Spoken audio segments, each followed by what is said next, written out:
അങ്ങനെ അക്കരയ്ക്കു പോകുവാനും ജാനകിയെ കാണുവാനും ഇക്കരയ്ക്കു പോരുവാനും മകയിലൊട്ടും അങ്ങനെ ഉറത്തോ തകതത്തോ ദക്കിട ദിക്കിട താരക പൊടി പൊടി 50 യോജന ചാട 80 യോജന പോക 90 ചില പറഞ്ഞപ്പോൾ ഉറത്തോ തകതത്തോ ദക്കിട ദിക്കിട താരക പൊടി 99 99 എന്തു ഫലം അതുകൊണ്ട് 99 എന്തു ഫലം അതുകൊണ്ട് ഉറത്തോ തകതത്തോ ദക്കിട ദിക്കിട ഞാനയച്ചൂതനെന്ന് ജാനകിക്കു നിശ്ചയിപ്പ ഞാനൊരടയാളമിപ്പോ തന്നായക്കുന്നേ ഉറത്തോ തകതത്തോ ദക്കിട ദിക്കിട താരക പടി പടി ക്ഷിപ്രമീരുട്ടിടിക്കാതെ പേരെങ്ങനെയാ? ജനാർദ്ദനൻ. എവിടുന്നാണ്? നെൽപ്പാടം. നെൽപ്പാടം ചുണ്ടന്റെ നെൽപ്പാടം ചുണ്ട്. വള്ളാത്തുരുത്തി ഈ വർഷം കപ്പടിക്കും അടിക്കുമെന്ന വിശ്വാസം. എത്ര വർഷമായിട്ട് ഈ വള്ളംകളി കാണാൻ വരുന്ന ആളാ? ചെറുപ്പം തൊട്ട് ഞാനിവിടെ വള്ളം കളിക്ക് വരുന്നതാണ്. ചെറുപ്പകാലം തൊട്ട് നേട്ടോപ്പി വള്ളം കളി. പിന്നെ കഴിഞ്ഞ പ്രാവശ്യം മാത്രമേ കൊണ്ട് വരാൻ വയനാട്ടിലെ ആ സംഭവം കൊണ്ട് വരാമത്തില്ല. വയനാട്ടിലെ അമൃത വലിയ ആരാധകർ ഉണ്ട്. ഇപ്പോൾ ഓരോ വള്ളങ്ങൾ ഇടയ്ക്ക് ഇപ്പോൾ സ്റ്റാർട്ടിംഗ് പോയിന്റിലേക്ക് കടന്നു പോകുമ്പോൾ ഇവരുടെ ഒരു ആവേശം നമുക്ക് കാണാൻ കഴിയും. ജോസി, കഴിഞ്ഞ 5 തവണ നമ്മൾ കണ്ടതാണ്. 2018 തൊട്ട് ഇങ്ങോട്ട് 5 തവണ പള്ളാത്തുരുത്തി ബോട്ട് ക്ലബ്ബ് സൗമ്യ ശരി കണ്ടിട്ടില്ല, കാണാൻ പോകുന്നേ ഉള്ളൂ. പക്ഷേ ഭയങ്കര എക്സൈറ്റഡ് ആണ്.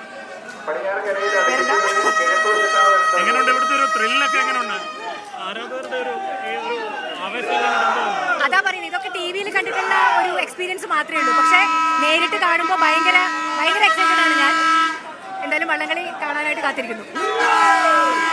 അമൃത, ഡോക്ടർ സൗമ്യയെ പോലെ ഒരുപാട് പേർ വള്ളംകളി കാണുന്നതിന്റെ വലിയ ആവേശത്തിലാണ്. ഇപ്പോൾ തന്നെ ഈ പവലിയിൽ നിറഞ്ഞു കവിഞ്ഞിരിക്കുന്നു. ഞാൻ നേരത്തെ സൂചിപ്പിച്ചതുപോലെ തന്നെ ചെറുവള്ളങ്ങളിലും ഹൗസ് ബോട്ടുകൾ ബുക്ക് ചെയ്തും ഹോട്ടലുകളുടെ മുകളിലും മറ്റ് കെട്ടിടങ്ങളുടെ മുകളിലും ഒക്കെയുമായിരുന്നു ആയിരക്കണക്കിന് പേരാണ് ഈ വള്ളംകളി വീക്ഷിക്കുന്നത്. അതോടൊപ്പം തന്നെ TV ടെലികാസ്റ്റ് വഴി ലോകമാകെയുള്ള വള്ളംകളി പ്രേമികൾ ഈ മത്സരങ്ങൾ കാണും.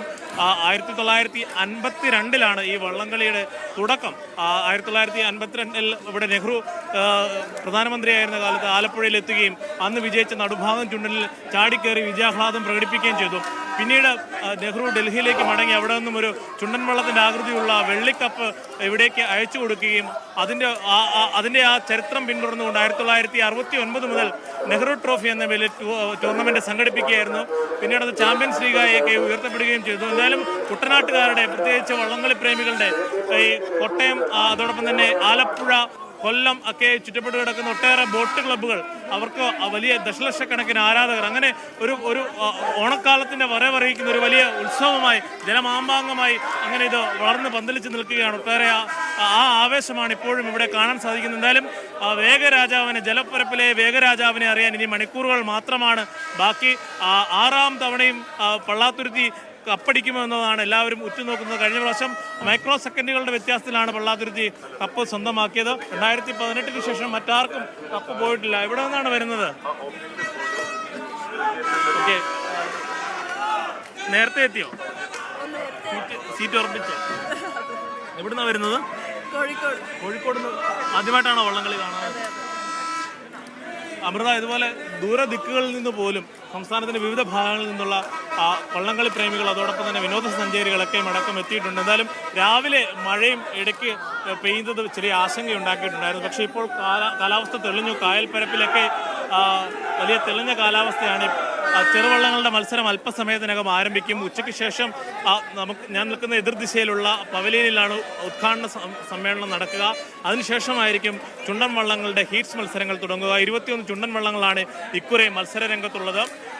6 ഹീറ്റ്സിലായി മികച്ച സമയം കണ്ടെത്തുന്ന ടീമുകളായിരിക്കും ഫൈനലിലേക്ക് യോഗ്യത നേടുക. നേരത്തെ ഓരോ ഹീറ്റ്സിലെയും വിജയികളായിരുന്നു ഫൈനലിലേക്ക് വന്നിരുന്നത് പിന്നീട് സമയത്തിൻ്റെ അടിസ്ഥാനത്തിലാക്കി അത് നിജപ്പെടുത്തിയിട്ടുണ്ട്. ചിലപ്പോൾ ഒരുപക്ഷെ ഒരു ഹീറ്റ്സിൽ നിന്ന് തന്നെ 2-3 വള്ളങ്ങൾക്ക് അവസരം ലഭിക്കാൻ സാധ്യതയുണ്ട്. മികച്ച സമയത്തിൽ ഫിനിഷ് ചെയ്യുന്ന വള്ളത്തിനായിരിക്കും ഫൈനലിലേക്ക് യോഗ്യത നേടുവാൻ കഴിയുക. എന്തായാലും കഠിന പരിശീലനത്തിലായിരുന്നു ബോട്ട് ക്ലബ്ബുകളൊക്കെയും. കഴിഞ്ഞ 45 ദിവസമായി വീട് വിട്ട് അവർ ക്യാമ്പുകളിൽ കഴിഞ്ഞ് വലിയ ചിട്ടയോടുള്ള ആഹാരക്രമവും പരിശീലനവും നടത്തിയാണ് വള്ളംകളിക്ക് എത്തുന്നത്. അത്തരമൊരു പ്രൊഫഷണലിസം വള്ളംകളിക്ക് വന്നിട്ടുണ്ട്. ആ വള്ളംകളിയുടെ ആവേശമാണ് ഇപ്പോൾ ഇവർ ഓരോരുത്തരും നെഞ്ചിലേറ്റുന്നത്. എന്തായാലും